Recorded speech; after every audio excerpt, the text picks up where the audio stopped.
Hello everyone, my name is Jyoti Rana and I am assistant professor in St. Andrews Institute of Technology and Management, and today we are going to study about the electric power distribution system. Electric power distribution system क्या है कि अब मेरी electricity जो है वो generate हुई है, ठीक है, ट्रांसमिट हुई है, और अब मुझे उसको कंज्यूमर्स को डिस्ट्रीब्यूट करना है। तो वो जो मैं डिस्ट्रीब्यूट करूँगी वो मैं डिस्ट्रीब्यूशन किस बेसिस पे करती हूँ। सो ये मेरा डिपेंड करता है कि मेरा फीडर का कनेक्शन कैसा है, या जो मेरी डिस्ट्रीब्यूटिंग टोपोलॉजी है वो मेरी किस तरीके से, जो मेरी डिस्ट्रीब्यूटिंग ट्रांसफॉर्मर्स की टोपोलॉजी है वो किस टाइप की है। सो ये मेरी 4 टाइप्स की होती हैं: radial distribution system, parallel feeder distribution system, ring main distribution system and interconnected distribution system. सबसे पहले है radial distribution system. Radial distribution system कैसे काम करता है कि रेडियल डिस्ट्रीब्यूशन सिस्टम को हम तब यूज़ करते हैं जब मेरा जो जनरेटिंग स्टेशन होता है वो मेरा कंज्यूमर्स के बीच में होता है, ठीक है। अब कंज्यूमर्स के बीच में मेरा जनरेटिंग स्टेशन है तो उसमें नंबर ऑफ़ फीडर्स मेरे रेडिएट होंगे। अब इसकी मेन कैरेक्टरिस्टिक क्या है कि रेडियल डिस्ट्रीब्यूशन सिस्टम मेरा एक ही डायरेक्शन में जो एनर्जी है उसको डिस्ट्रीब्यूट करता है, एक पर्टिकुलर डायरेक्शन में, ठीक है। सेकेंड चीज़, इसका डिसएडवांटेज क्या है कि एक डिस्ट्रीब्यूशन सिस्टम के पास में सिर्फ एक ही फीडर होता है, और अगर वो फीडर कोई फॉल्ट अगर हो गया उस फीडर में, ठीक है, तो वो फीडर अपना काम नहीं कर पाएगा, तो उस कंप्लीट एरिया की जो पावर सप्लाई है वो शट डाउन हो जाएगी। उसके पास में कोई अल्टरनेट सोर्स नहीं होगा वहाँ पे इलेक्ट्रिसिटी फीड करने के लिए। सो ये इसका एग्जांपल है, ये कैसे काम करता है।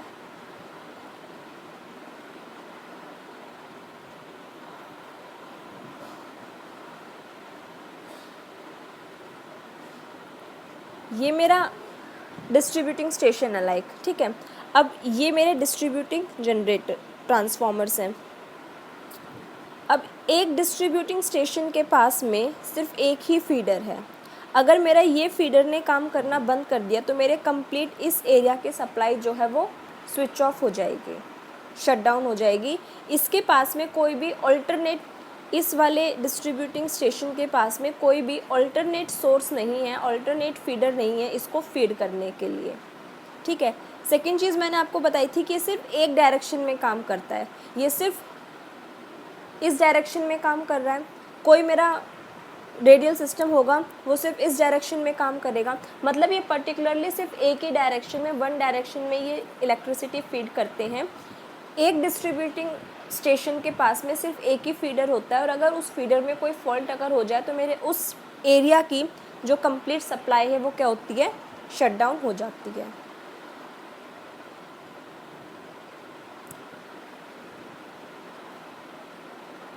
सो आई होप आप लोगों को रेडियल सिस्टम समझ में आया होगा। अब रेडियल के बाद में क्या है, पैरेलल फीडर डिस्ट्रीब्यूशन सिस्टम। अब रेडियल का डिसएडवांटेज क्या था कि एक डिस्ट्रीब्यूटिंग स्टेशन के पास में एक ही फीडर था, और अगर उस फीडर में कोई फॉल्ट अगर हो जाता था तो उस सिस्टम, उस एरिया की जो सप्लाई थी वो कंप्लीट शट डाउन हो जाती थी। तो उस डिसएडवांटेज को ओवरकम करता है पैरेलल फीडर। यहाँ पे एक डिस्ट्रीब्यूटिंग स्टेशन के पास में 2 फीडर्स होते हैं। एक डिस्ट्रीब्यूटिंग स्टेशन के पास में 2 फीडर्स पैरेलली कनेक्ट होते हैं। अगर एक फीडर में कोई फॉल्ट अगर हो भी जाता है और वो सफिशिएंट इनफ नहीं है सप्लाई करने के लिए, फीड करवाने के लिए डिस्ट्रीब्यूटिंग स्टेशन को, तो दूसरा फीडर अपना काम करता है। बट ये मेथड मेरा कॉस्टली होता है, और जो मेरा रेडियल सिस्टम था वो मेरा लीस्ट एक्सपेंसिव था और वो रिलायबल भी कम था। सो पैरेलल फीडर में क्या है कि the above mentioned disadvantage of radial system can be minimised by introducing parallel feeder. The initial cost of this system is much more as the number of feeders is doubled. इसकी जो initial cost होती है वो high होती है क्योंकि जो इसमें नंबर ऑफ फीडर्स हैं वो क्या हो गए हैं, डबल हो गए हैं। सच सिस्टम में be used where reliability of the supply is important और for load sharing where the load is higher. इसको हम वहाँ पे यूज़ करते हैं जहाँ पे हमें रिलायबिलिटी सिस्टम की ज़्यादा चाहिए और लोड शेयरिंग हमें ज़्यादा इम्पॉर्टेंट है। वेयर लोड इज़ हायर, जहाँ पे लोड ज़्यादा और लोड को हमें शेयर करना है, सो उस कंडीशन में हम parallel feeder distributing system use करते हैं। Third we have ring main distributing system. अब रिंग मेन डिस्ट्रीब्यूटिंग सिस्टम क्या है, a similar level of system reliability to that of parallel feeder can be achieved by using ring distribution system. जैसे parallel feeders काम करते हैं, parallel feeder system काम करता है, वैसे मेरा रिंग मेन डिस्ट्रीब्यूटिंग सिस्टम भी काम करता है। इसकी रिलायबिलिटी भी मेरी सेम एज पैरेलल फीडर की तरह ही है। Here each distributing transformer is fed with 2 feeders but in different path. Parallel feeder में क्या था कि एक डिस्ट्रीब्यूटिंग ट्रांसफॉर्मर को 2 फीडर्स फीड करा रहे थे और दोनों फीडर्स पैरेलली कनेक्टेड थे, लेकिन उनका पाथ सेम था। रिंग मेन में क्या है कि एक डिस्ट्रीब्यूटिंग ट्रांसफॉर्मर को 2 फीडर्स फीड कराएंगे, लेकिन दोनों के जो पाथ होंगे वो डिफरेंट होंगे। The feeders in this system form a loop which starts from the substation bus bar, runs through the load area, feeding distributing transformer and returns to the substation bus bar. The following figure shows a typical signal line diagram of ring main distributing system. Advantages क्या हैं इसके? Fewer voltage fluctuations at consumer terminal. The system is very reliable. ये system, इस system में जो voltage fluctuations है consumer terminal पे वो बहुत कम होती हैं। सेकेंड चीज़, ये रिलायबल है क्योंकि ईच डिस्ट्रीब्यूटेड सिस्टम पे मेरे 2 फीडर्स हैं। That means even in a fault in any section of the feeder the continuity of supply is insured. अगर किसी एक फीडर में फॉल्ट अगर हो भी जाएगा, लेकिन उस कंडीशन में जो मेरी कंटिन्यूटी ऑफ सप्लाई है वो कंटिन्यू रहेगी, उसमें कोई भी ब्रेकडाउन नहीं होगा, कोई भी शटडाउन इलेक्ट्रिसिटी का नहीं होगा अगर फीडर में फॉल्ट अगर हो भी जाता है तो भी। तो अब इसका 1 line diagram, single line diagram क्या है रिंग मेन डिस्ट्रीब्यूशन सिस्टम का। अब इसमें कैसे काम करता है ये कि यहाँ पे डिस्ट्रीब्यूटिंग एंड से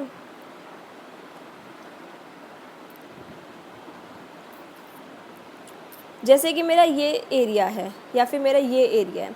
अब इस डिस्ट्रीब्यूटिंग ट्रांसफॉर्मर के पास में मेरे 2 फीडर्स हैं, एक फीडर मेरा ये है और एक फीडर मेरा ये है। एक डिस्ट्रीब्यूटिंग जनरेटर के ट्रांसफॉर्मर के पास में 2 फीडर हैं, लेकिन दोनों फीडर्स के पाथ क्या हैं? डिफरेंट है।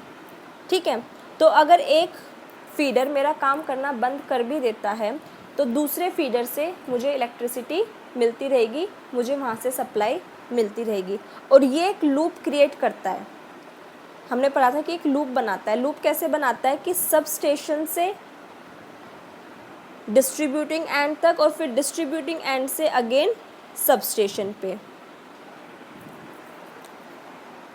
सो आई होप आप लोगों को रिंग कैसी होती है, मतलब इसमें कॉन्टीन्यूस रहती है सप्लाई, किसी भी एक जगह पे इसमें कोई भी मतलब एक एंड नहीं है, ये कॉन्टीन्यूस एक लूप क्रिएट करती है। तो ऐसे ही मेरा रिंग मेन डिस्ट्रीब्यूटिंग सिस्टम काम करता है कि यहाँ पे ये जो मेरा एरिया है, इस एरिया को मेरा ये वाला generate transformer, distributing transformer energy supply कर रहा है। इसके लिए यहाँ पे मेरे पास 2 फीडर्स हैं। ठीक है, एक डिस्ट्रीब्यूटिंग के लिए 2 फीडर हैं, तो जो इलेक्ट्रिसिटी की सप्लाई है वो कॉन्टीन्यूस रहेगी। अगर एक में फॉल्ट अगर हो भी जाता है तो सिस्टम में ब्रेकडाउन नहीं होगा, शटडाउन नहीं होगा। पैरेलल में क्या था कि ये मेरे दोनों फीडर्स पैरेलली कनेक्टेड थे, बट यहाँ पे ये पैरेलल नहीं है, इन दोनों के जो पाथ हैं वो डिफरेंट हैं। और एक ये लूप क्रिएट करता है। लूप कैसे क्रिएट करता है कि सब स्टेशन से आएगा, सब स्टेशन से डिस्ट्रीब्यूटिंग एंड पे, फिर डिस्ट्रीब्यूटिंग एंड से अगेन इसका कनेक्शन जो कहाँ जा रहा है? सब स्टेशन के पास में।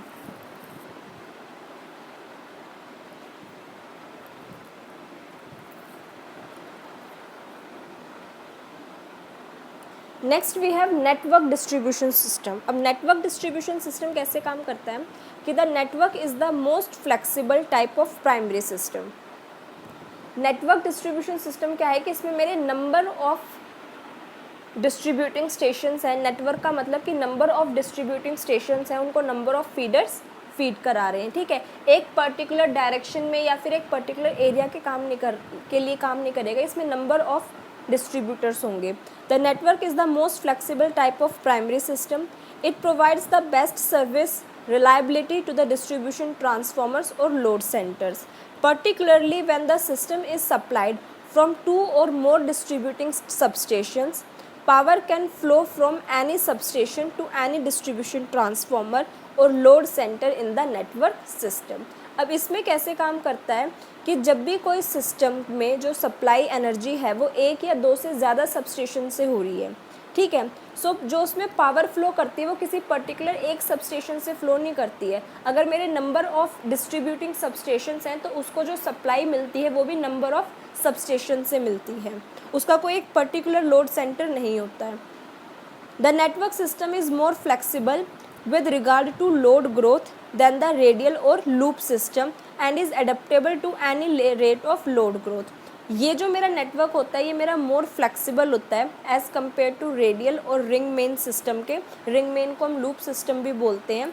और ये अडेप्टेबल होता है to any rate of load growth, क्योंकि इसमें कोई भी एक डिस्ट्रीब्यूटिंग स्टेशन को किसी एक सबस्टेशन से सप्लाई नहीं मिल रही है, इसको नंबर ऑफ सबस्टेशन से सप्लाई मिल रही है, ठीक है। तो इसमें अगर लोड इंक्रीज़ भी हो जाएगा तो उस कंडीशन में भी वहाँ पे जो स्टोरेज है वो कम नहीं मिलेगी।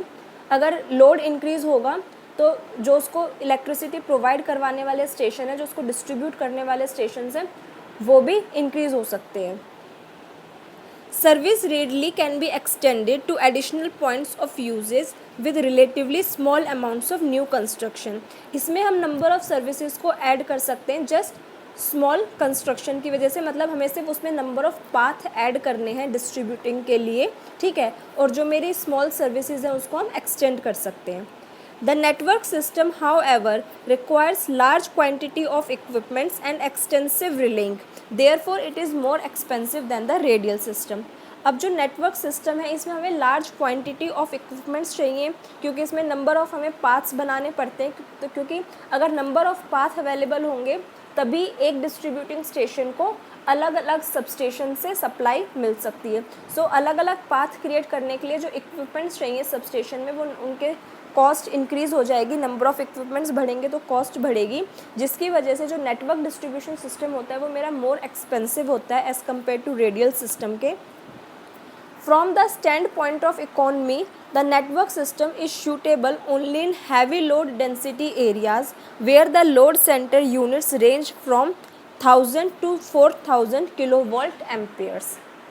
नेटवर्क डिस्ट्रीब्यूटिंग सिस्टम वहीं के लिए मोर सूटेबल है जहाँ पे जो लोड सप्लाई है या लोड की जो डिमांड है वो बहुत हाई है। स्मॉल एरियाज़ के लिए रेडियल सिस्टम या फिर रिंग मेन सिस्टम ही मोर कन्वीनियंट है, क्योंकि अगर नेटवर्क डिस्ट्रीब्यूशन सिस्टम को हम स्मॉल एरिया के लिए यूज़ करते हैं तो वहाँ पे मुझे कॉस्ट ज़्यादा पड़ेगी। लेकिन अगर नेटवर्क डिस्ट्रीब्यूशन सिस्टम को हाई इलेक्ट्रिसिटी सप्लाई के लिए या हाई लोड डिस्ट्रीब्यूशन के लिए यूज़ करते हैं तो वहाँ पे इसकी कॉस्ट को मिनिमाइज़ किया जा सकता है और कन्वीनियंट वे में यूज़ किया जा सकता है। इसकी जो रेंज है इसको यूज़ करने की वो है 1000 to 4000 kilovolt amperes. Last we have interconnected distribution system. अब इंटरकनेक्टेड डिस्ट्रीब्यूशन सिस्टम क्या है कि when the ring main feeder is energized by 2 or more substations और generating stations it is called as an interconnected distribution system. जब एक feeder को 2 या 2 से ज़्यादा सबस्टेशन या जनरेटिंग सबस्टेशन एनर्जाइज करें तो उस सिस्टम को बोलते हैं interconnected distribution system. Interconnected distribution system is similar like my network distribution system. इसमें भी वही है कि एक फीडर को 2 या 2 से ज़्यादा सबस्टेशन एनर्जाइज कर रहे हैं। This system ensures reliability in an event of transmission failure. क्योंकि इसमें रिलायबिलिटी क्यों है, क्योंकि अगर एक पाथ फेल भी हो जाता है इलेक्ट्रिसिटी सप्लाई करने के लिए, सो यहाँ पे एक फीडर को बहुत सारे सबस्टेशंस इलेक्ट्रिसिटी प्रोवाइड कर रहे हैं। सो यहाँ पे जो रिलायबिलिटी है वो हमेशा हाई रहती है, जो सिस्टम की एफिशिएंसी है वो हमेशा हाई रहती है।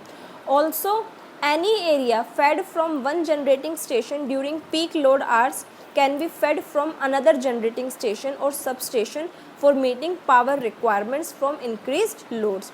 और इसमें एक कंडीशन ये भी है कि जब लोड की डिमांड किसी भी एरिया में बढ़ जाती है, ठीक है, तो अगर वहाँ पे सिंगल फीडर को सिंगल सबस्टेशन सप्लाई दे रहा होगा तो उस कंडीशन में वहाँ पे जो शॉर्टेज है सप्लाई की वो हो सकती है। बट अगर उसको मल्टीपल सबस्टेशन से सप्लाई मिल सकती है, सो उस कंडीशन में हैवी लोड आवर्स में भी जो एनर्जी की शॉर्टेज है वो नहीं होगी और जो कॉन्टीन्यूटी है सप्लाई की वो कॉन्टीन्यूस रहेगी। सो आई होप आप लोगों को एनर्जी डिस्ट्रीब्यूशन सिस्टम समझ में आए होंगे। And still if you have any doubts regarding radial, ringmain, interconnected network distribution system and parallel distribution system के रिगार्डिंग कोई भी डाउट है, so you can ask me. Thank you.